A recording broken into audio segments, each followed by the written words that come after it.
the finishing line. Does he get hampered? Yes, he does. Only moves up one place ahead of that Marco Morelli's teammate Max Keeles. And he's Danish up there in 6th now. I think Uriarte had his lap time come to exceeding track limits, so that's not valid. Carpe runs off the other side of the curve. There's no green there, so he's still up 3 sectors in by half a tenth of a second. The checkered flag has come out, Ellen. I've got to say, Moto3 have been pretty well behaved in FP1s this year. We've not seen too many yellow flags. We've not seen one at all in this session. Yeah, we haven't yet. It's been nice and clean. Halo Bolo, ini akhirnya free practice 1 sudah selesai dan Veda Ega Pratama sudah menyelesaikan lap di FP1 ini, dan di sini bisa kita lihat guys, ternyata Hakim Danis agak lebih sedikit kuat untuk di sesi latihan ini, dan ini masih sesi free practice 1 ya guys, bukan sesi praktis. Kalau nanti sesi praktis itu menentukan kualifikasi nanti tentunya kita akan kabarkan jadwalnya.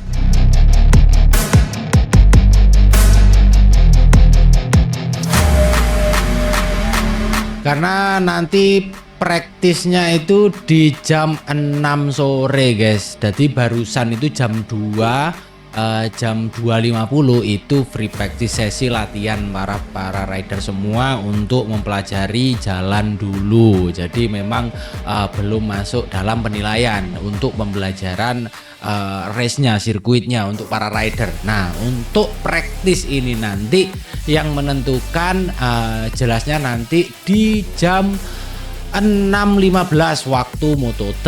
Ini baru nanti kita kabarkan untuk kalian semuanya. Tentunya untuk free practice ini akhirnya Veda Ega Pratama di P11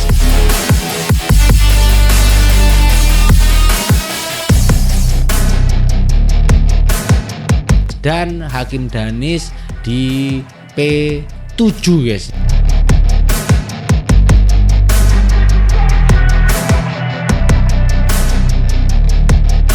Hakim Danis agak sedikit ngamuk di sini, dan seperti biasa di tercepatnya ada Alvaro Carpe di sini mencapai 1 menit 41,252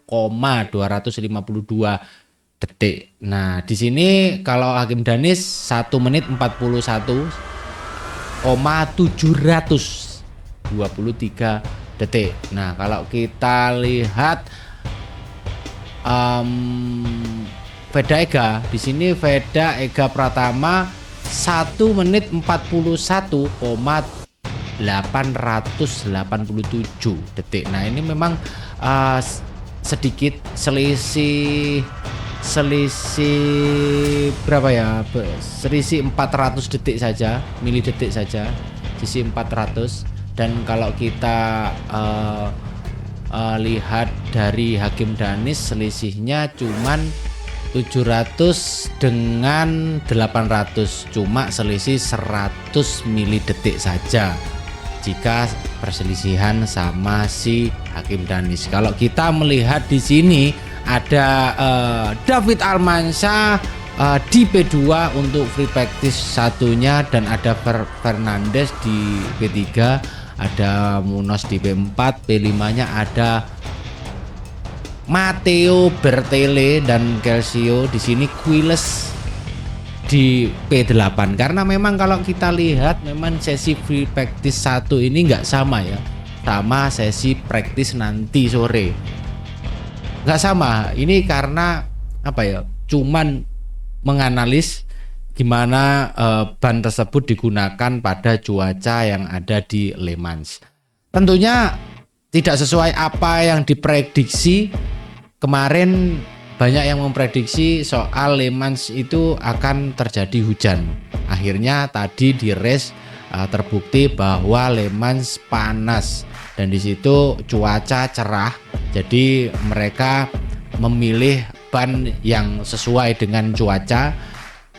Tentunya untuk semua para rider melakukan race-nya itu sesuai dengan yang digunakan bannya, karena kemarin kita lihat waktu cuaca di Le Mans untuk tahun-tahun kemarin memang tidak sama. Pada akhirnya nanti cuaca praktis sama kualifikasi besok, nah itu mudah berubah karena di sana itu cuaca itu sangat mudah berubah. Jadi memang nanti untuk race saat ini bisa aja dia mendominasi dan nanti ketika pergantian cuaca bisa aja ngendor. Jadi memang dibutuhkan rider yang memang untuk mengenali, mudah untuk mempelajari motornya dan bannya, karena memang cuaca salah satu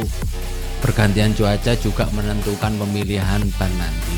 Tentunya nanti kita selalu kabarkan untuk praktisnya, entah nanti masuk di Q1 atau Q2 nanti ya. Praktis adalah menentukan ketika nanti masuk 10 besar, artinya rider tersebut tidak akan lolos di Q2 gitu guys ya, tidak harus mengikuti Q1. Jadi ya tidak menguras tenaga juga ketika tidak masuk di 10 besar ya, akhirnya para rider tersebut akan memasuki Q1 sebelum memasuki di Q2. Tentunya nanti saya kabarkan ya, mudah-mudahan cuaca sama cerah seperti ini nanti sore jam 6.15 tentunya waktu praktis nanti. Saya harap karena di sini kita lihat si Vega di P11 waktu free practice pasti akan lebih ganas waktu praktis nanti, karena kita lihat dari segi balapnya, dari segi ininya dia sepertinya sudah mengenali sirkuit tersebut, sudah menguasai. Mungkin nanti apalagi di the race biasanya tidak sama ya, si Vega untuk dikualifikasi sama race agaknya lebih kencang lagi dan lebih menggila lagi, lebih menggarang lagi waktu race-nya di tanggal 10 besok ya. Mudah-mudahan nanti cuaca ya kita nggak ada yang tahu, mudah-mudahan ya tidak ada insiden crash di situ. Dan kita juga di sini melihat perkembangan, karena di sini juga selisihnya juga nggak begitu banyak. Di sini sama-sama mencapai 1 menit 41 detik dan hanya berselisih 100 second detik saja. Dan ya mungkin kedepannya sesuai apa yang dikatakan Veda kemarin.